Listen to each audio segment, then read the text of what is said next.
WrestleZone presents Lost in the Midcard. Here are your hosts, Jeremy Bennett and Matt Black.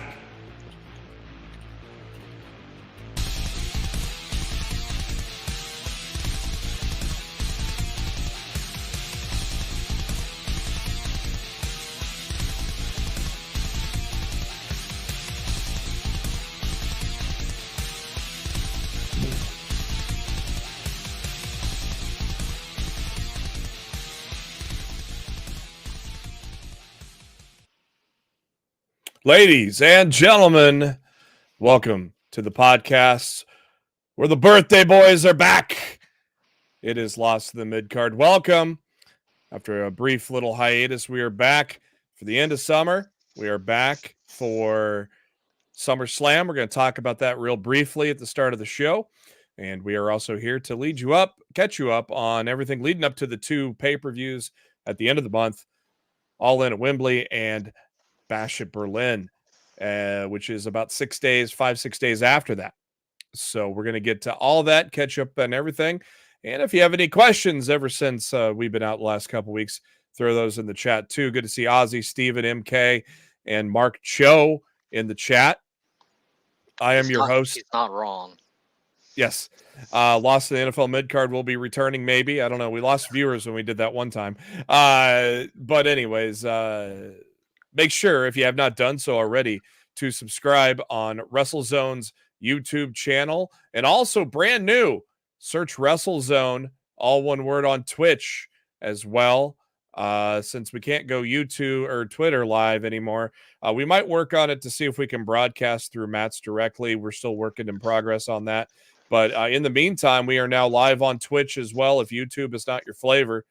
But either way, I believe YouTube is the best way to at least get in on the chat and join everybody that is already in there.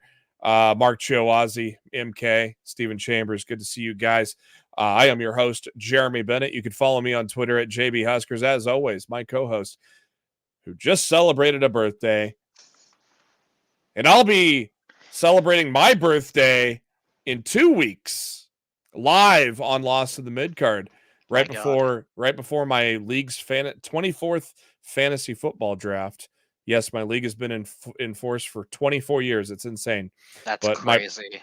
My birthday is on a Monday this year, so we're going to be streaming on my birthday. But follow him on the Twitter at Raw F Showtime. He was the birthday boy a couple of days ago. Mr. Matt Black, happy birthday. Good to see you back. How you doing? Appreciate that. Yeah, it's been interesting few weeks. We've been off, and it's not on JB. It's totally on me. I've had some health issues that got pretty bad that I'm trying to get taken care of. Hopefully, I'm on the mend now and going through a positive direction. They say the first couple weeks on this medication can be a bumpy ride, and I've definitely experienced that over the past 24 hours, but I just want to get better, and I want to be here hanging out with you guys talking about professional wrestling, so let's freaking go. Let's go. Yes, Matt and I, of course, have had many discussions, and it's good to see him back and good to see him better than ever, and we got a lot to talk about. Let's first kick it into gear. What we missed last week was SummerSlam. We're going to do a really quick, brief overview of SummerSlam, which occurred on Saturday, August 3rd, from Cleveland Browns Stadium in Cleveland, Ohio. Overall, Matt, I think it was a pretty good show. I think it was about 4 hours long, but it didn't feel like it. I thought, I look at the card from top to bottom. I had to DJ, so I missed the first three matches, I missed the first three matches live. Got back in time for Nia Jax and Bayley on through, and then caught up the rest of it. I really did not see, there was not really a dud on the card. I thought everybody performed well in all 7 matches. Do you feel the same way? For the most part, I thought the show was good. I enjoyed it. I definitely like when you're gonna run a 4-hour pay-per-view. And I begged AEW and Tony Khan to do this for years, and they never listened to me. But to me, 7 to 11 is such a better time frame for a pay-per-view than 8 to midnight, and I know it's different, West Coast and overseas and all that, but for me personally, as an East Coast viewer, 7 to 11 for a 4-hour pay-per-view or premium live event or whatever you want to call it, that's the sweet spot. That's what I like. My only, I'll say, okay, I had 2 gripes on this show. Gripe number 1, the overuse of CM Punk's friendship bracelet in the match with McIntyre and Rollins. I thought it was excessive, The and fact that cost him the match. yeah, just borderline ridiculous. Like, really, this is what we're basing this feud off of, a freaking friendship bracelet? Like, come on, guys, this is ridiculous at this point. Yeah. And anybody who watches this show knew what my opinion was a month and a half ago about Priest and Gunther at SummerSlam. I thought it was a terrible idea. I thought it was a foregone conclusion that Gunther was going to walk through him, and I did not like the idea that they were just setting up, an easy guaranteed win for Gunther at SummerSlam. But the storyline build that they did for Priest and Gunther leading into the show swayed me to the point that I firmly believe that if Priest would have beat Gunther at SummerSlam, he would have been officially made as a main event player of the company. Mm-hmm. And the sky would have been the limit for him going forward, being one of the few people that can say that they pinned Gunther's shoulders to the mat. Mm-hmm. Instead, they made Priest look like an absolute dumbass. Yep. Because you're in the ring with Gunther. Yes, Finn Balor turned on you. But here's a hint, Damian. You can deal with him after the match. Worry about the dude that's trying to take your freaking title in the ring instead. When he got out of that chokehold, and instead of capitalizing on Gunther, went over and freaking lunged at Balor, I threw my hands up. I'm just like, they ruined him. They made him look like an absolute dumbass. Yeah. And like, I'm sure they'll rebuild, and I'm sure him and Rhea are going to get their revenge on the Judgment Day or Street Trash or whatever name WWE is going to call them now. Yeah, there's word that there may be a name change. But... Yeah, Russell Vogt said the leading candidate right now is Street Trash. Well, so if Dom's in the group, that sounds like a great name to be called. That's kind of put that on a T-shirt. That sounds like Vince. That sounds like Vince name. A Vince name. It really does. I've been saying until I'm blue in the face on Twitter that Gunther should have lost that match months in advance. I'd been saying Gunther needs to lose this match. It was one of the 2 matches I didn't correctly predict. I was thinking Bayley was going to beat Nia and Tiffany was going to cash in.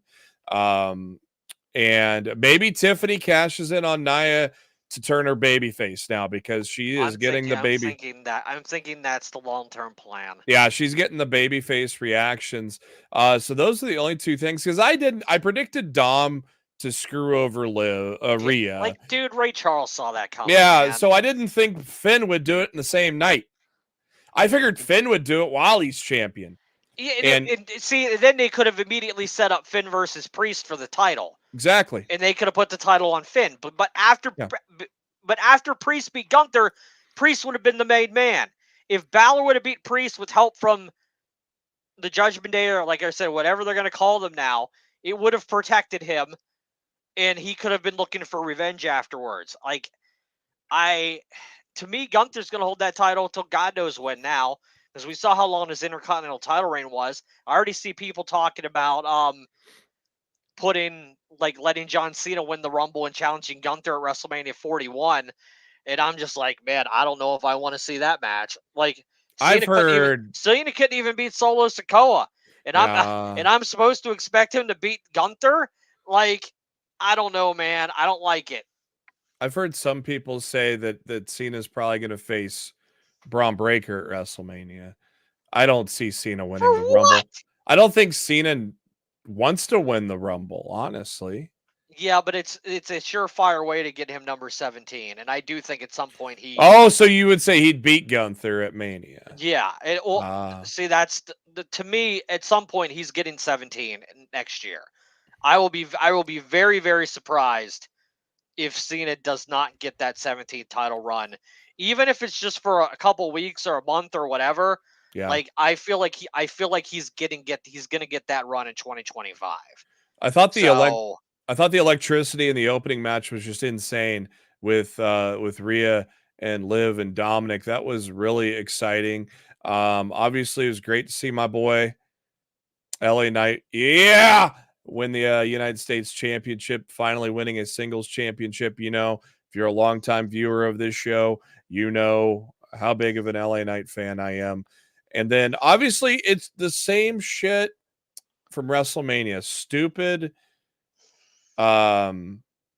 lapses in concentration cost matches. It happened to Gunther against Sami Zayn. It happened to McIntyre because of Punk allowing Priest to cash in. And literally, they copied and pasted that into Priest losing and into Punk losing. They were worried about bracelets and WWE has a problem of recycling double storylines right now.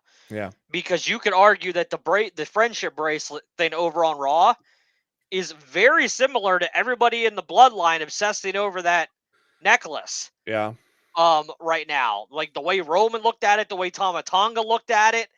Like, guys, come on. Like, seriously? Like, this is what we're doing now?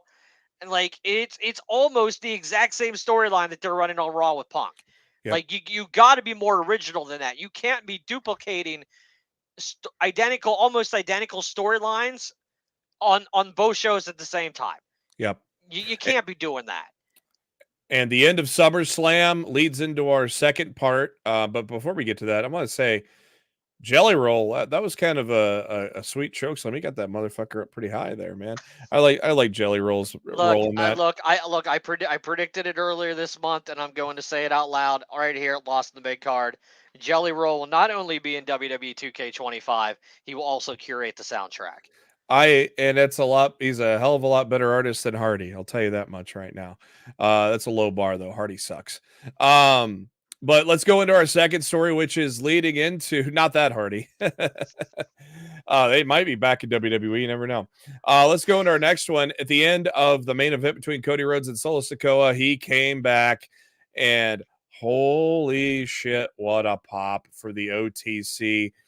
And boy, the OTC took off in a hurry. Over the counter. That took off in a hurry.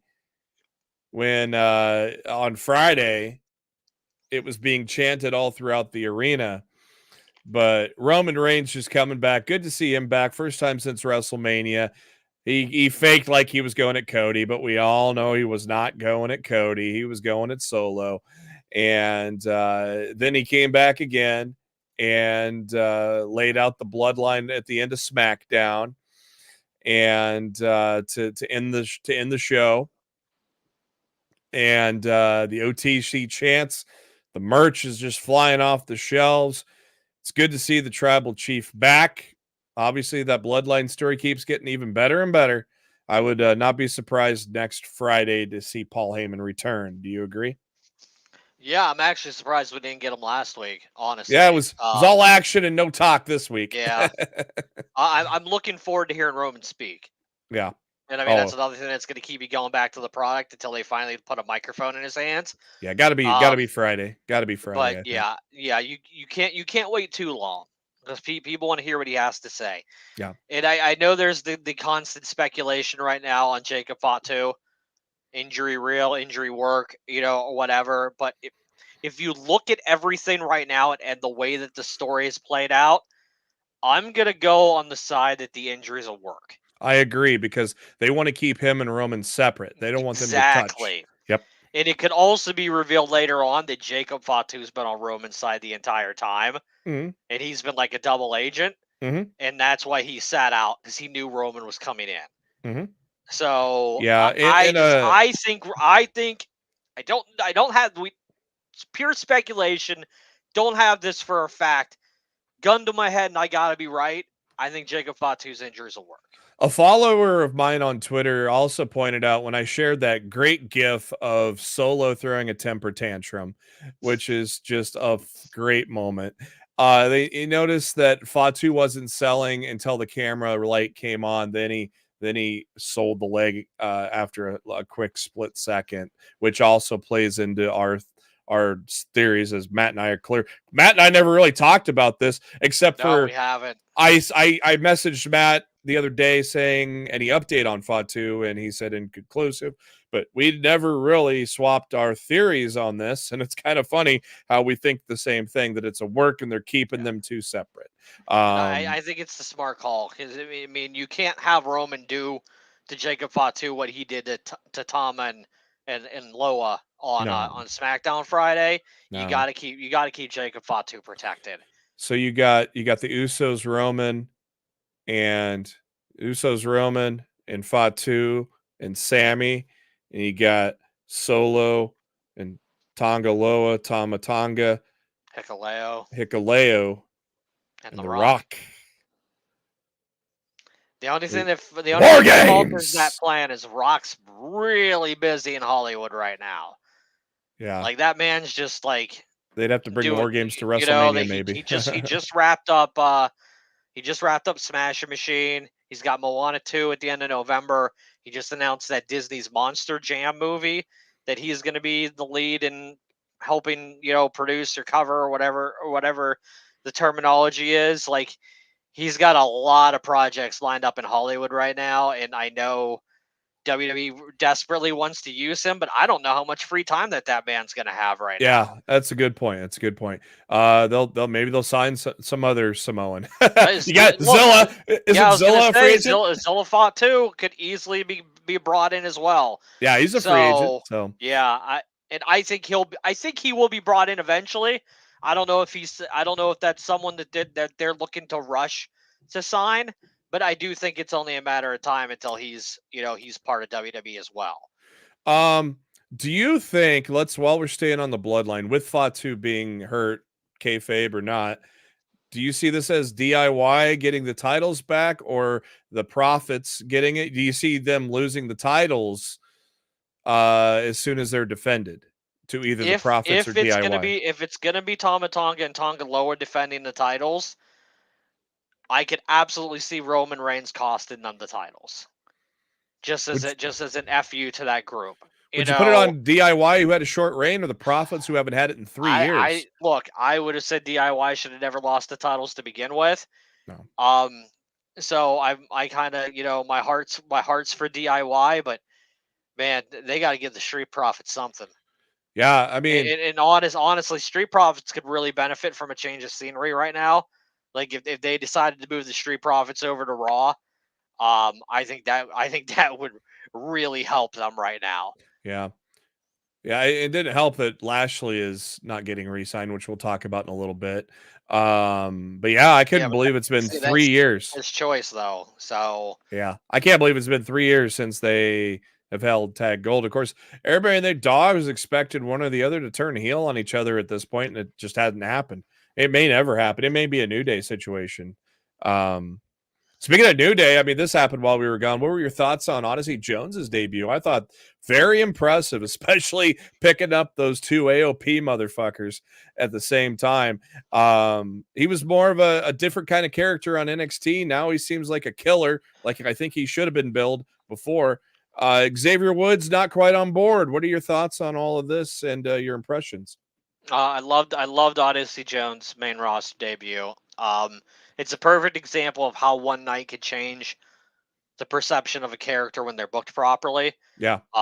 Take a look at Bronson Reed. Yeah.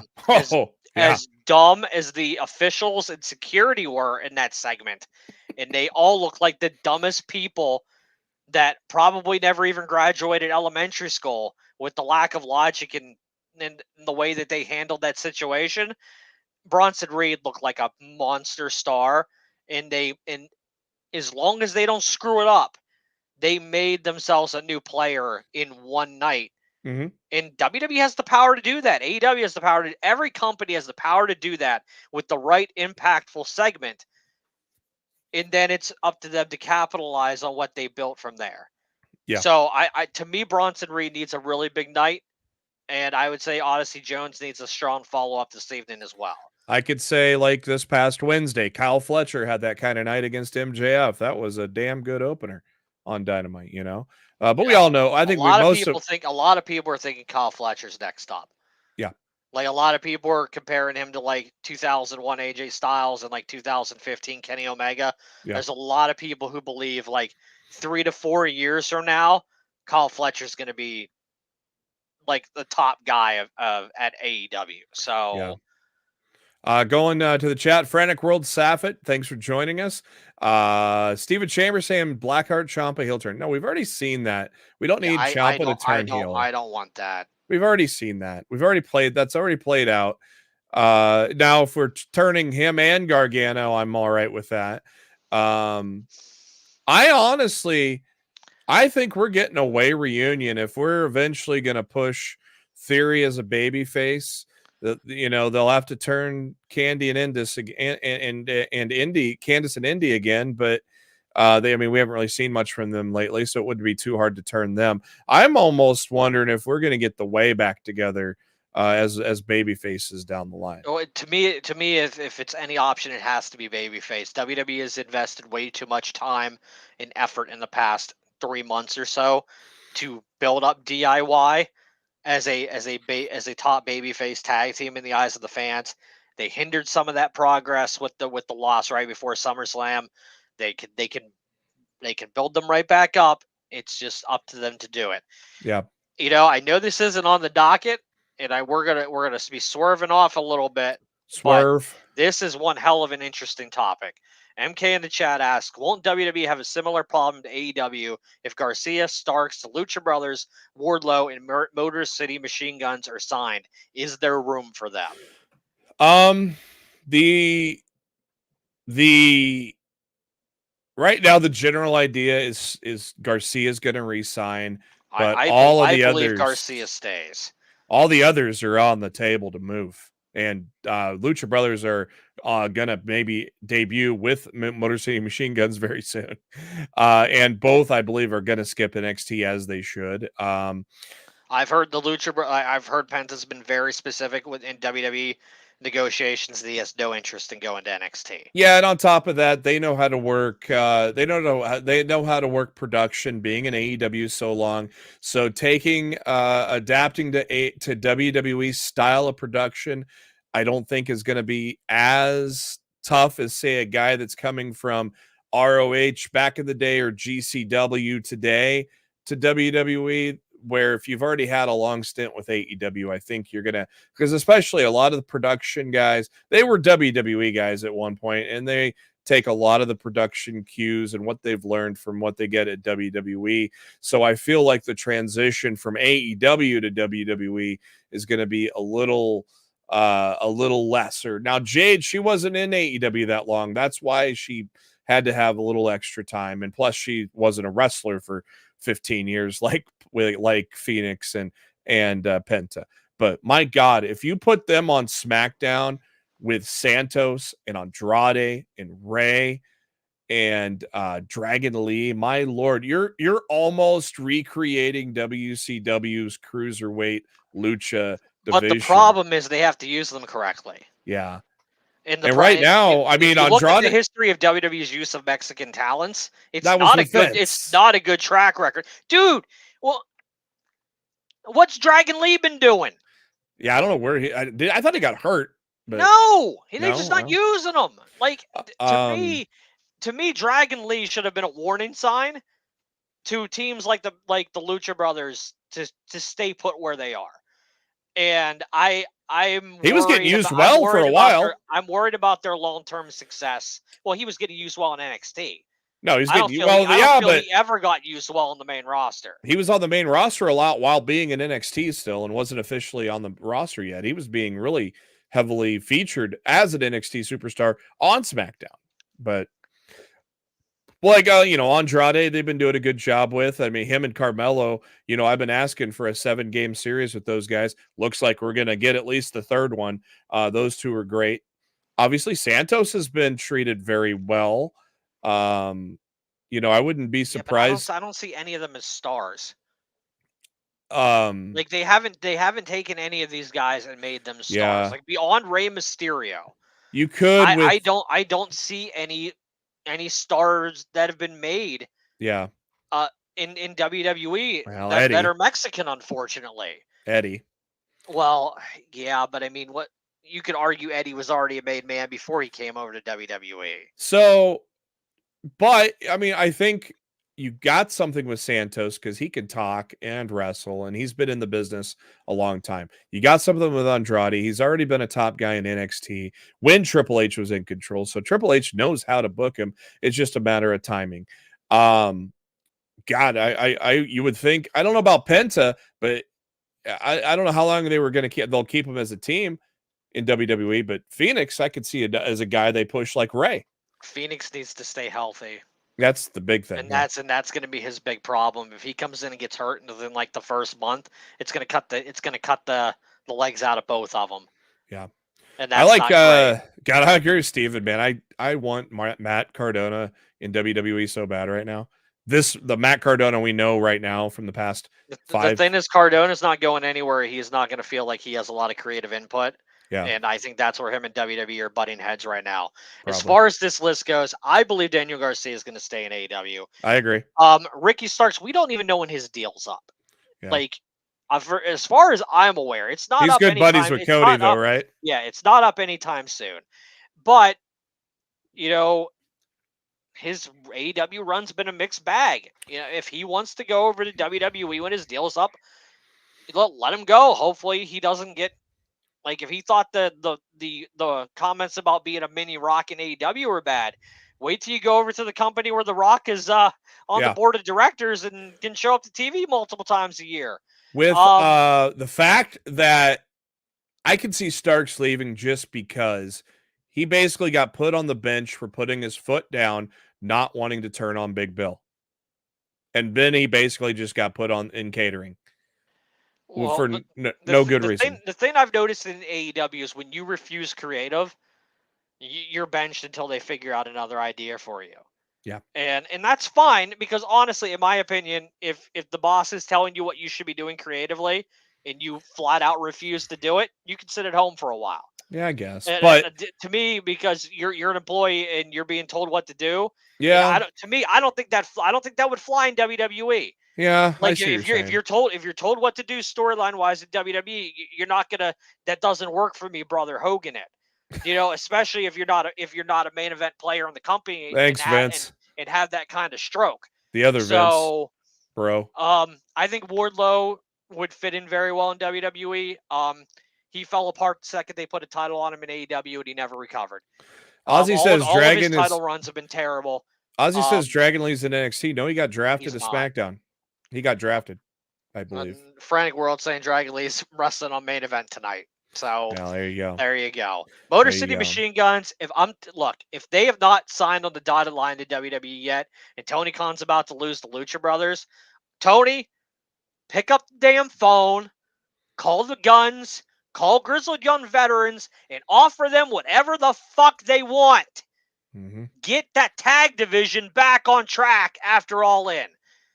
Because to me, the biggest issue in AEW right now is Tony Khan's inability to keep the tag division and the women's division strong at the same time. Yeah. Because as soon as more focus started going on the women's division and it started getting really good, the tag division plummeted. As soon as the trios titles were introduced. Both can be good.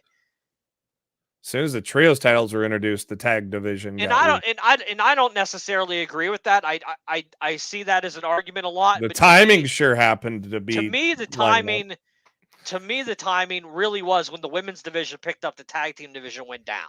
But now there's got to be a happy medium there. Now the people are getting on your bandwagon and not really. They're getting kind of tired of the Acclaim now. I think they're getting stale and they need to be heel again. I love. And now you got. And now I think he'd be a great single star. I can't stand Max Caster. But now the dude is a heel.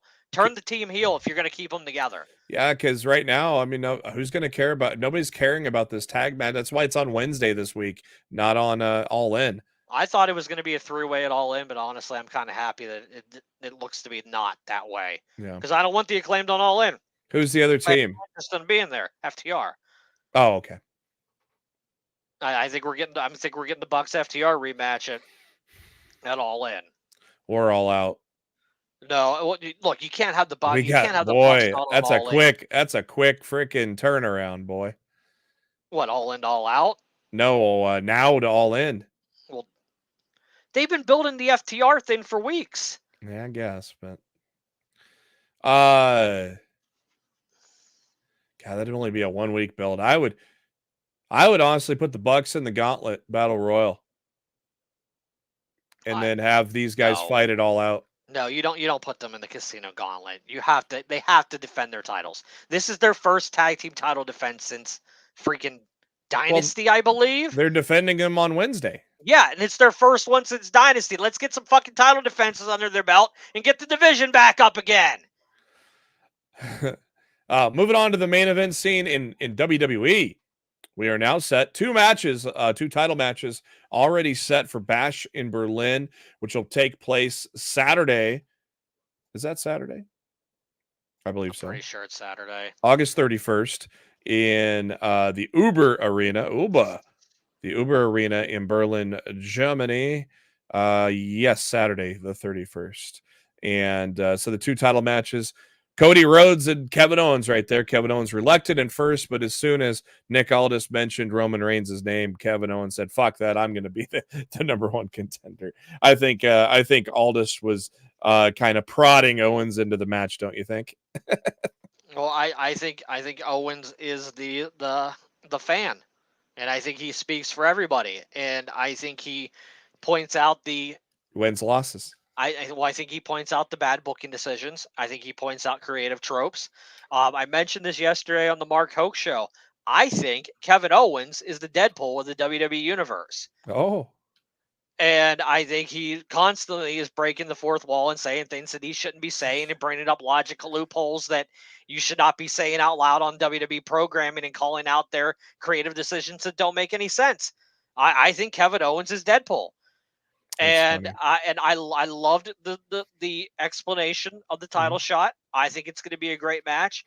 And I believe one of the main reasons Kevin Owens did not want to immediately accept this title match is old Kevin Owens would always do anything it took to be champion. Yeah. And I think Kevin Owens is worried. He doesn't want to be that guy when it comes to Cody Rhodes. And I think we're going to see that story play out over the next couple weeks late in the Bash in Berlin. I have a feeling it's going to come down. It's going to kind of evolve much like Swerve and Bryan Danielson, to where it's slowly starting to get personal now. And next week, when Swerve's taking on Wheeler Yuta, right? Yeah. I think it's going to get real personal at that point. It's a loaded Dynamite on Wednesday. If we have time, we'll run it down before Raw starts. So. And then a big surprise last Monday, answering the challenge, was obviously, hey, continuity in WWE, Matt. Randy Orton never was pinned, and Gunther agreed to that. And so we have Randy Orton taking on Gunther, which will be a banger of a match. Obviously, Gunther's going to retain, but I'm excited. This is when an accident really pays off in WWE's favor. Yeah. Because that accident of Orton's shoulders not going to the mat gave them the perfect, credible first opponent for Gunther out of the gate as champion. Yep. So, that actually worked out tremendously. Sometimes things just work out for WWE and the chips just fall where they may, and it ends up being, beneficial for them in the long run. Yep. This is one of those times. A big return this past Wednesday on Dynamite. Old Hook returned in the match with Shibata. Look at that father and son photo right there. Hook making the return in the match with Shibata and the Bad Apple, Brian Keith. And so does that mean that maybe we're going to get a return of, say, Samoa Joe to set up a 3-way, a 6-man at All In, or are we going to get Hook and Jericho for the FTW at All In? I'm hoping it's some kind of trios, Stadium Stampede, Anarchy in the Arena, whatever they want to call it. I'm hoping Joe can get enough time off from doing Twisted Metal to come in and do this match, because I think that's where the money is. I don't want to see Hook chase the FTW title anymore.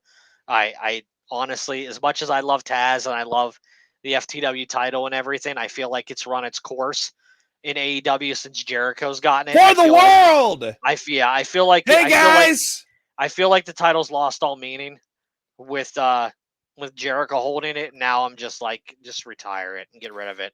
I think it's an albatross around Hook's neck at this point, and I think. Well, I've been saying it on the show for the longest time. Hook wins it and retires it. That I would be perfectly okay with. I've been saying that for weeks. Do that at All Out. Okay. Do that at All Out. I don't mind a six-man. Do the big trios match at All In, and then rematch Hook and Jericho at All Out in some kind of stipulation. Hook wins the title, and then on Dynamite, he announces the retirement of the title. And he goes out to the commentary table and he hands the championship back to his dad. Yep. And that's the end of the FTW title in AEW. And I would be kind of totally okay with that. They like have an impromptu match, Taz and Hook just lays down, and then Taz retires it, goes out, retires the title as him winning it, or Hook. I'm sure Taz would rather have Hook retire it. So, as much as I love this idea, MK, that most of the conglomeration has already been confirmed for the Casino Gauntlet. There's a 3-way on Dynamite this week between Orange Cassidy, Kyle O'Reilly, and Roderick Strong, and the winner will get the number 1 entrant into the Casino Gauntlet match at All In. So at that point, you're kind of screwed with that. You can't. Why is it a 3-way for the number 1 spot? Isn't that the worst spot? No, this is the Casino Gauntlet match. This is the one Will Ospreay's won twice. First pinfall or submission wins. The first 2 people come out. If a pinfall or submission happens, it's over. So you want to be out early. If you're on the ass end, you're screwed. Yeah, if you're on the ass end and someone gets pinned, if someone gets pinned, you're never even coming out. So you don't want to be last in the Casino Gauntlet match because you might not even have a chance to participate. I like MK's idea here, MXM for the AEW. Oh man, they've been just killing it ever since they got into AEW. They've been funny as hell, dude. That segment with Top Flight on Saturday was just hilarious. And then I love Layla Gray with Top Flight. Yeah. I've good to see her there. For her return to TV for forever. I think she's a star. Yeah. Her with Top Flight gets her back on TV. She should be able to get some like mixed matches or whatever if they want to do that. I'm really excited to see what they do with her now as a member of Top Flight. I think that was a very good decision. That elevator exit by MXM was so funny. And dude, you can tell how much fun they're having. They're having fun. Mansoor's saying he's not cosmetically cleared. That's a brilliant line. I broke a nail. I'm not cosmetically cleared to wrestle. Oh man, so good. Let's see. We got one more thing left before we preview Raw and Dynamite, and that is Bobby Lashley. A few days ago, Fightful Select noted that Bobby Lashley's contract would be up soon, and his Hurt Business partner MVPs has already expired. So it sounds like we may get a reunion of the Hurt Business of sorts somewhere. Those that spoke to Fightful Select from the WWE said they were under the impression that Lashley is going to leave. There are no creative plans for him moving forward. Fightful has confirmed that he has been discussed backstage in AEW. No offer's been made because he's still under contract. As of now, I would hope there's been an offer made. Do you see a Lashley Benjamin MVP? Man, throw in Scorpio Sky into that baby too. I'd love to. Let's put a Hurt Business beatdown clan together or something. Here's the thing, and we didn't get to bring this up a couple weeks ago, and because I forgot about it when we talked about the possibility of the Hurt Business in AEW. Yeah. MVP and Jericho don't like each other. Yeah. At all. This would be the perfect. I was gonna say this is the perfect opportunity for Chris Jericho to step up and show CM Punk what it's like to be a professional. Yeah. And welcome MVP into this company with open arms and say, look, let's let bygones be bygones. This is good for business. It is. Group would be good for AEW. welcome him in with open arms, and I think the faction would be absolute money. Man, I like Mark For Cho's beatdown AEW. business. Let's throw Samoa Joe in there because he was in the The beatdown Beatdown clan Clan, yeah. in TNA. It was Samoa Joe. Was Benjamin in that? Low key was in it. I don't believe Benjamin was in that. Lashley, low key, Samoa Joe. Oh, it was MVP. Yeah, MVP ran it. Yeah. Yeah. So you could put Joe in there. You put Benjamin in there so you kind of flavor the two together. I don't think you remove Joe from Hook and Shibata right now. I think that tandem is too good to do that. I mean, you could revisit that somewhere down the line, but I wouldn't do that right now. That was such a good faction in TNA, man. But I think there's tremendous potential with a version or an iteration of the Hurt Business in AEW, like calling the Hurt Corporation, or beat down Inc. or beat down Business, or whatever you want to call them. I think they could do big things in AEW if they can get the deal done and get them in there. I think the sky would be the limit for that group. They are all older guys that still have something in the tank and something to prove. So I really hope they land in AEW. If they land in TNA, fine. I don't know how. Here's my thing. I'm not sure how many WWE talents who are exiting that company right now. Yeah, are absolutely eager to go over to TNA now that they have that relationship / partnership with WWE. Yeah. Because at that point they're almost, man, am I just making a lateral move here? So like I'm curious if that relationship will prevent some bigger names from deciding that they want to do something in TNA because of that relationship with WWE right now. Yeah, that's a good point. All right, let's close things out. Looking forward to Wednesday and tonight. Wednesday, AEW Dynamite in Norfolk, Virginia. We're going to have a face-to-face between Kazuchika Okada and Claudio Castagnoli as they are going to clash for the Continental Championship. We're going to see a film by Mariah May. So apparently Mariah May is going to play timeless Toni Storm in a mini movie. That'll be interesting to see. As Matt mentioned, 3-way for the number 1 spot in the Casino Gauntlet between Kyle O'Reilly, Orange Cassidy, and Roderick Strong. I imagine Orange is winning that. Probably. It gotta be, if Brian doesn't beat Swerve, it's got to be a matter of time before Orange Cassidy is the world champion. You gotta look at Darby first. Yeah, man's got 2 freaking TNT and a world title shot over the course of the next month. So Hangman Adam Page taking on Jay Lethal. Swerve Strickland taking on Wheeler Yuta. Mercedes Moné taking on Hikaru Shida for the TBS Championship. And as we just mentioned, the World Tag titles on the line, the Young Bucks against the Acclaimed.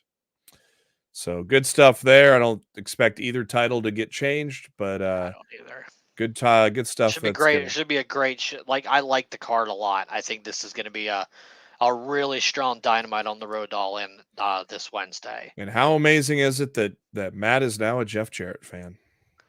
Dude, they've done a great job. They have with the emotional connection with Jeff Jarrett ever since he was announced for the Owen Hart Foundation tournament. Like, they've flipped the switch on that man, and I haven't liked Jeff Jarrett this much in over 2 decades.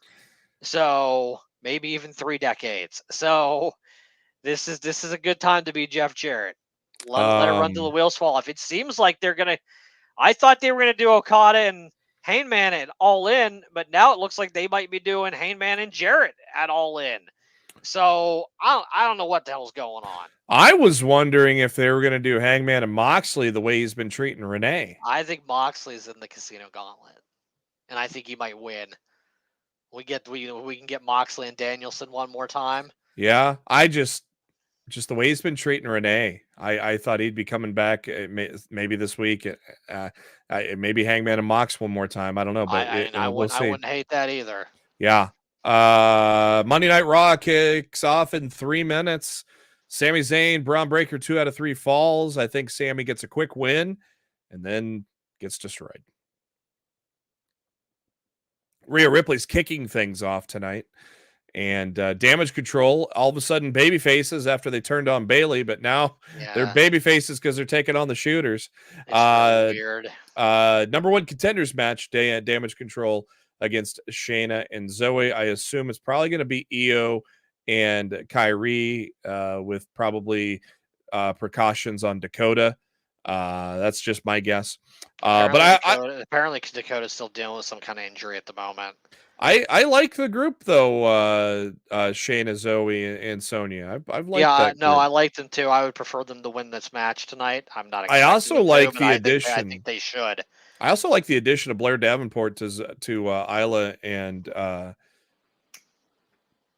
I see a lot. I see a lot of cries right now for people asking WWE to introduce women's six woman tag team titles because of all of these 3-woman stables that they have a hard enough time with the tag. Exactly. Like as Bailey said a couple weeks ago when they asked her about a mid-card women's title on the main roster, let's get the tag team division firmly established first before we worry about adding yet another championship. One step at a time, guys. Yeah. Because you could, with trios, you tag and a world champion, or tag and a mid card. I think there's more of a need for the Intercontinental than there is for trios, for women. But I do like Blair getting added to Isla and Alba's team. I think that makes a good faction. Damian Priest taking on Carlito and Alpha Academy against American Made. And what were your thoughts on the Wyatts as we close out tonight's loss to the mid card at the end of last week? I thought it was a very good in-ring debut.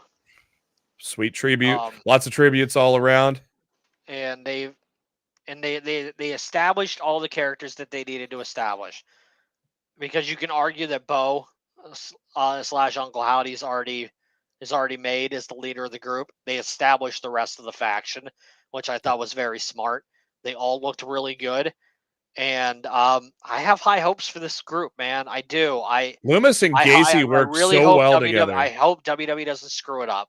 Oh yeah, Loomis and Gacy work so well together as a tag team. I really like Dexter's new look too. Yeah, he doesn't even look like the same guy. They put like just unique tandem moves, and Gacy's dropped some weight. He's in great shape right now. And man, old Redbeard doing the Luke Harper tribute, man, that was so good. Everything's been going good so far. The credits are rolling on 911, so it's time for us to roll our credits. Thank you for joining us on the return of Lost to Midcard. We will be back with our all-in preview. Is it time for an all-in preview already? Holy crap. Next week will be our all-in preview, our predictions, and whatnot, and anything else that has progressed in the wrestling world. For Matt Black, this is Jeremy Bennett. Thank you for tuning in to Lost to the Midcard. We'll be back at you same time next week.